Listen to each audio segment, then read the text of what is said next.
You're watching Sleep Culture. Chapter 9. Mall Worlds.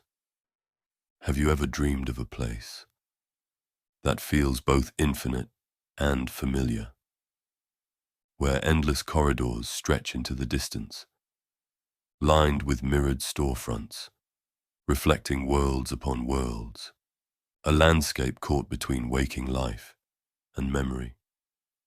You may not be alone in this dream. This is Mall World, a shared dreamscape that echoes through the minds of countless people, a space too strange to be real and yet too vivid to be dismissed. r/themallworld is a Reddit forum started in 2021 by an anonymous user to serve as a personal dream archive.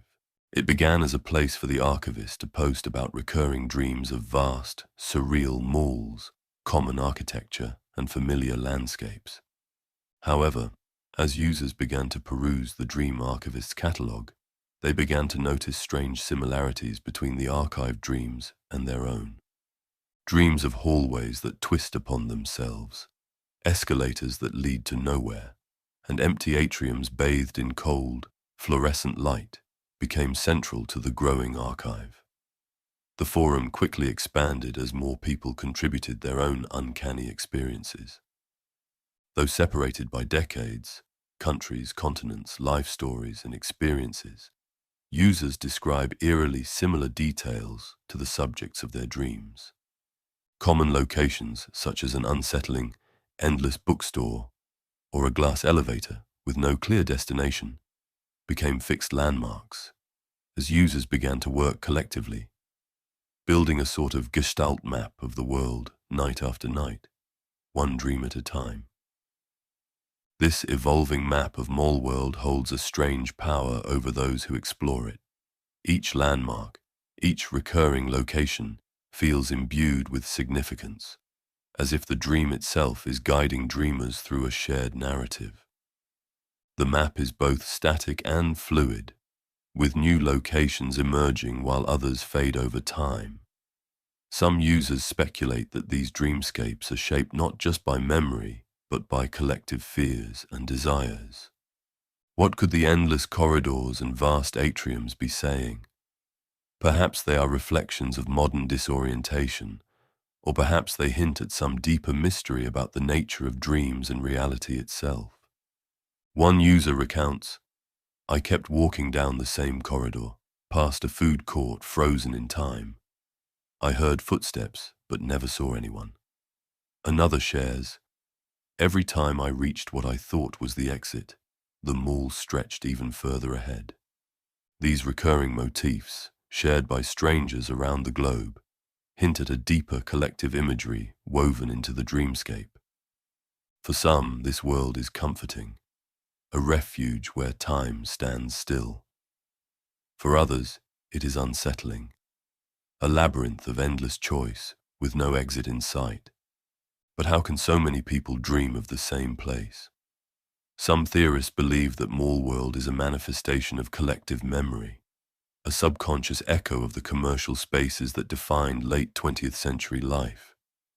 Skeptics posit that the shopping malls of the 70s, 80s, 90s, and 2000s were as much a ubiquitous capitalist export as Hollywood cinema, a part of the psyche of the lives of every family who experienced them, whether in celebratory participation or anarchic objection.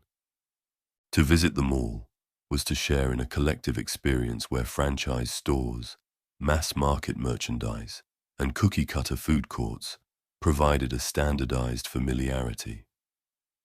This decades-long saturation of humanity, from the smallest of small-town America to the furthest reaches abroad, would no doubt leave a lasting and permanent brand on the minds of millions. But at their zenith, before the rise of online shopping, malls were more than just places to consume. They were social hubs, architectural symbols of aspiration and identity. People spent hours wandering their corridors, absorbing their carefully curated environments. Perhaps these memories, shared across generations, have imprinted themselves deep in our histories, like the Colosseums, promenades, and theatres of the past. Not only were these spaces of shared experience, they were spaces of youth, where our parents rewarded us for a job well done, of teenage freedom, of movie theatre first kisses, and after-school jobs. It was where we met Santa Claus, and he convinced us that magic still exists. These were the foundational bases for our formative selves. By this measure, it only stands to reason these hubs of youth nostalgia would resurface in our unconscious minds, a childhood we wish we could return to. However, the modern internet offers yet another possibility, the idea that the mall world is not a metaphor for nostalgia, but a liminal space with a life of its own, a kind of shared dream world, where the boundaries between consciousness blur. The philosopher Carl Jung spoke of the collective unconscious, a psychological reservoir of archetypes that manifest across cultures and histories. According to Jung, these archetypes, universal motifs such as the hero, the shadow, the trickster, and the labyrinth, shape our dreams and stories, guiding us through symbolic journeys. The labyrinth, in particular, is often seen as a representation of psychological exploration, a place where one confronts the unknown within themselves. Could the recurring imagery of vast malls, endless corridors, and empty food courts be part of this shared symbolic landscape? Or at least, a modern-day reimagining? Jung 2.0. Perhaps Mall World reflects this labyrinthine archetype, inviting dreamers to navigate a surreal, introspective space that holds both fear and discovery within its mirrored walls. Mall World is often discussed alongside another dreamlike internet phenomenon, the concept of liminal spaces. Liminal spaces, a term first introduced by anthropologist Victor Turner in the 1960s, describe transitional places, locations that exist on the threshold between one experience and another. Turner expanded on the earlier ideas of Arnold van Gennep, who coined the term liminality to describe rites of passage in his 1909 work, The Rites of Passage. Empty office buildings after hours, silent school hallways at night, deserted parking lots beneath flickering streetlights. These spaces evoke a strange blend of nostalgia and unease, as if you're caught between realities. The term gained prominence in online culture in the early 2010s, driven by image boards and subreddits that shared eerie photographs of deserted transitional spaces. Posts labeled as liminal showcased locations that seemed frozen in time, resonating deeply with viewers. These images captured a collective sense of displacement, sparking widespread discussions about memory, dream logic, and the uncanny.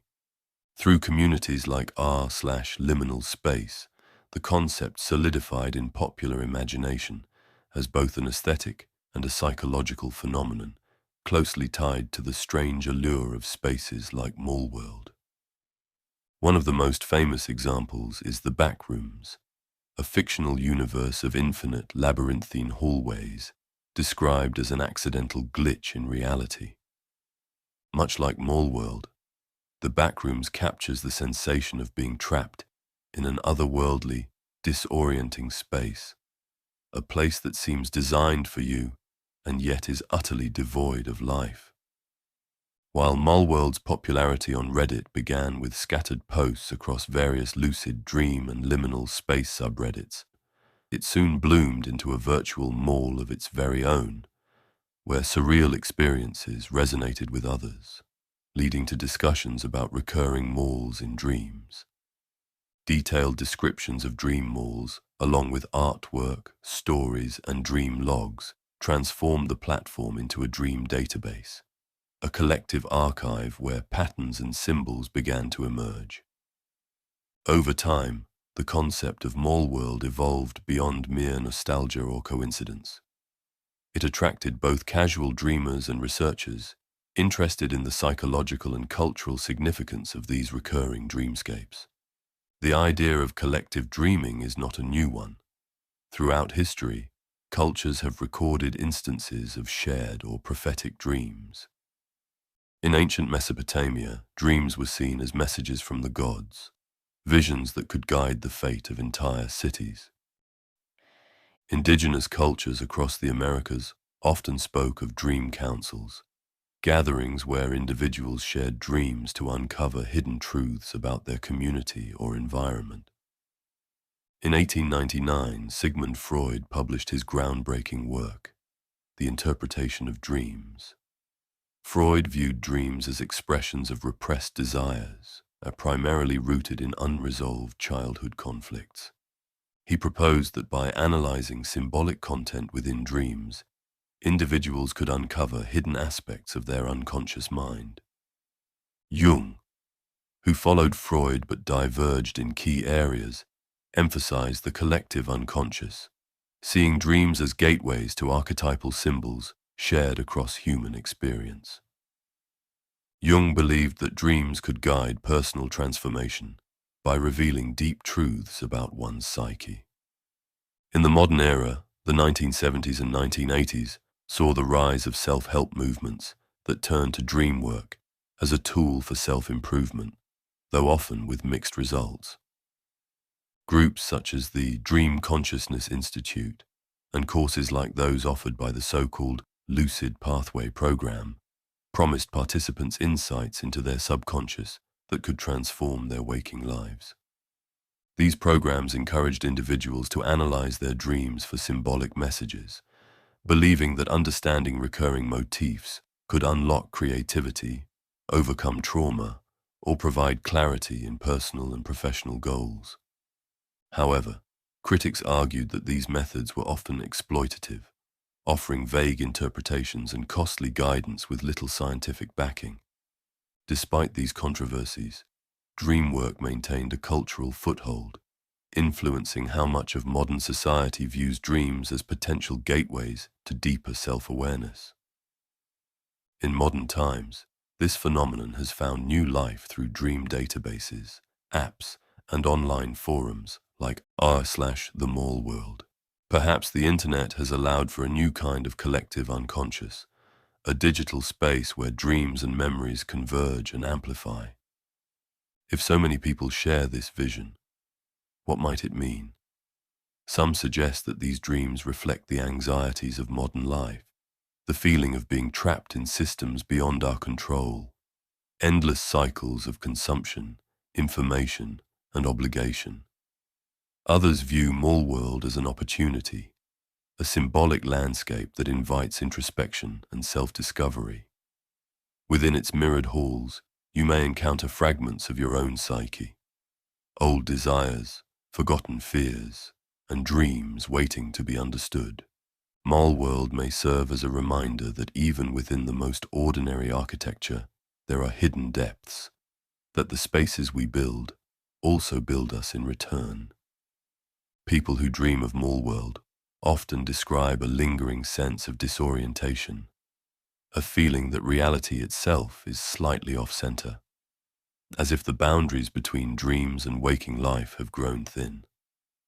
You might walk into a real shopping mall and feel as though you've returned to the dream. The architecture seems too familiar, too precise.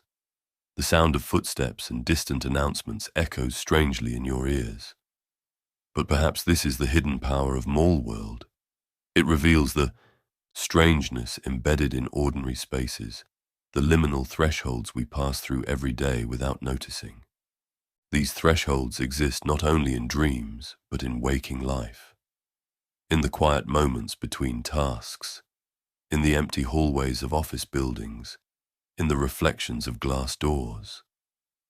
What if these moments are invitations, opportunities to step outside linear time and perceive the hidden dimensions of our world?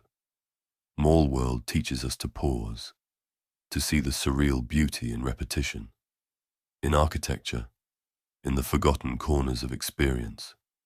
Perhaps it is not a place to escape from, but a landscape to navigate with awareness. Like ancient explorers mapping unknown territories, we move through Mallworld seeking understanding, knowing that the journey itself holds meaning. And when you awaken from the dream, you carry a part of that world with you, a subtle awareness of the infinite corridors hidden within your mind, and the strange comfort of knowing that others have walked them too.